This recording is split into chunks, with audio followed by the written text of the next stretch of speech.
இது என்னடா கேஎல் ராகுலுக்கு வந்த சோதனை?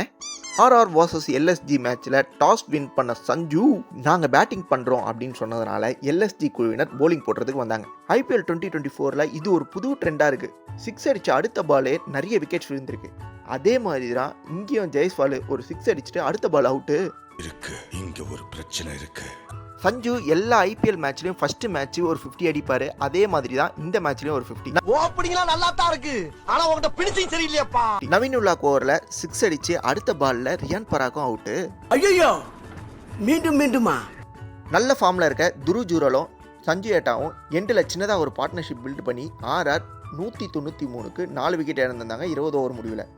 செகண்ட் இன்னிங்ஸ் எல்எஸ்ஜிக்கு கேஎல் ராகுலும் டிகாக்கும் ஓப்பன் பண்ண வந்திருந்தாங்க. ஃபஸ்ட்டு ஓவர் போடுறதுக்கு RR சைட்லேருந்து ஃபஸ்ட்டு ஓவர் போட்டாலே விக்கெட் எடுக்கிற ட்ரெண்ட் போல்ட் வந்திருந்தாரு. அதே மாதிரி விக்கெட்டையும் எடுத்துட்டாருங்க டிகாக்கோட விக்கெட்டு. போன வருஷம் RR டீமில் இருந்த படிக்கல் இந்த வருஷம் எல்எஸ்ஜிக்காக ஆட வந்தால் அவரையும் விக்கெட் எடுத்துட்டாரு ட்ரெண்ட் போல்ட். நெக்ஸ்ட் ஆயுஷ் பதோனியும் நெக்ஸ்ட் ஓவரில் அவுட் ஆக பேக் டு பேக் 2 விக்கெட் விழுந்ததை பார்த்த ஊடா அட போடான்னு சொல்லிட்டு இம்பாக்ட் பிளேயராக உள்ளே வந்து 6-4ன்னு அடித்து ஒரு இம்பாக்டை கிரியேட் பண்ண ஆரம்பித்தார். ரொம்ப நேரமாக கண்ணிலேயே காட்டாமல் இருந்த சந்தீப் சர்மாவுக்கு ஓவரை கொடுத்து அவர் கேஎலோட விக்கெட்டை எடுக்க RR சூப்பராகவே கேமுக்குள்ளே வந்தாங்கன்னே சொல்லலாம். அஸ்வினுக்கு ரொம்ப நேரமாக விக்கெட்டே விழலையே அப்படின்னு நான் நினச்சிருந்தேன். அதே தான் ஸ்டாய்னிஸும் நடிச்சிருக்காரு போல். அவரோட விக்கெட்டை அஸ்வின் கிட்டே கொடுத்து அவரும் அவுட்டு.